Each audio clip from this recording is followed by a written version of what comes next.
এগুলো বলতে গেলে তো জি, বিরাট লম্বা হয়ে যাবে। সাবিকুনার, আমি একটু যদি আপনাকে একটু যদি বলি যে আমাদের আলেমদের মধ্যে কিন্তু এরকম আছে, অনেকেই এরকম কিছু কিছু ঘটনা তো আমরা শুনেছি। এটি হয়তো ধর্মীয় ব্যাখ্যা থাকতে পারে, আপনিও ধর্মীয় বিশ্লেষণ করেন, ব্যাখ্যা করেন, আপনিও ধর্মীয় লাইনে পড়াশোনা করেছেন, আপনি জানেন।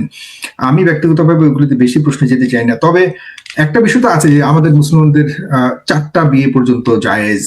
হ্যাঁ, আপনিও দ্বিতীয় স্ত্রীটার, আরো দুই একটা বিয়ে করতে মানে পারমিশন দিতে বা অনুমতি দিতে আপনার আপত্তি কোথায়? কেন আপনার আপত্তি? না, ইসলাম তো এটা বলে না আমার পারমিশন লাগবে। কারণ ইসলাম জানে যে সব মেয়ে সমান না, অনেক মেয়ে পারবে না।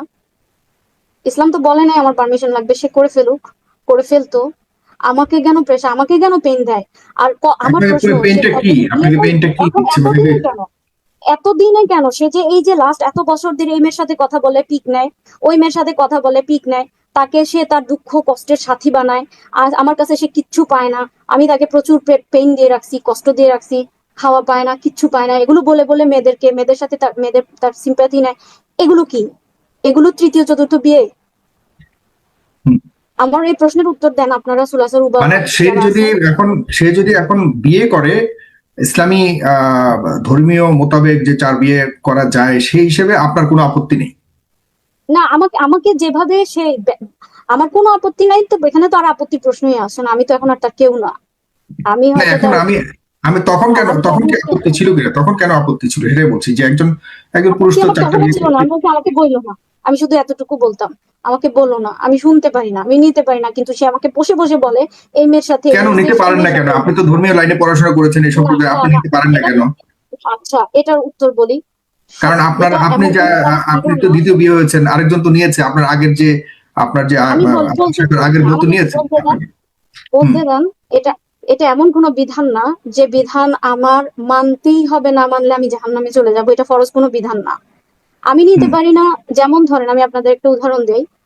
অনেক মানুষ আছে দেখবেন কাঁঠাল হজম করতে পারে না, তাই বলে কাঁঠাল খাওয়া না জায়েজ না, কাঁঠাল খাওয়া হুম। জায়েজ।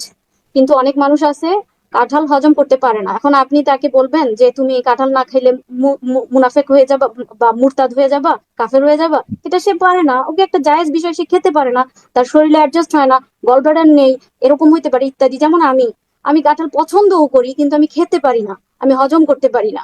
সেম তো হুম। বিষয়টা এরকম।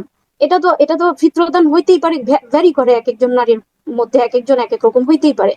সেজন্যই হয়তো বা এটা নারীর পক্ষ থেকে অনুমতি লাগবেই, তার উপস্থিতি লাগবেই, শরীয়ত এটা বাধ্য করে নাই, জি, আমরা বাধ্য একদম করে নাই। সর্বশেষে চলে এসেছি।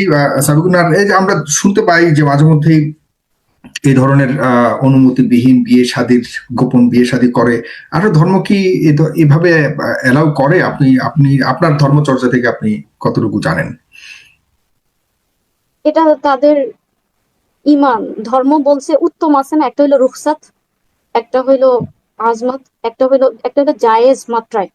আর আরেকটা হইলো, আরেকটা কথা আমি মানে আমার বড়দের কাছে শুনেছি যে জায়েজের শেষ পর্যন্ত সীমায় যেতে হয় না, জায়েজের শেষ সীমায় হারাম দাঁড়িয়ে থাকে।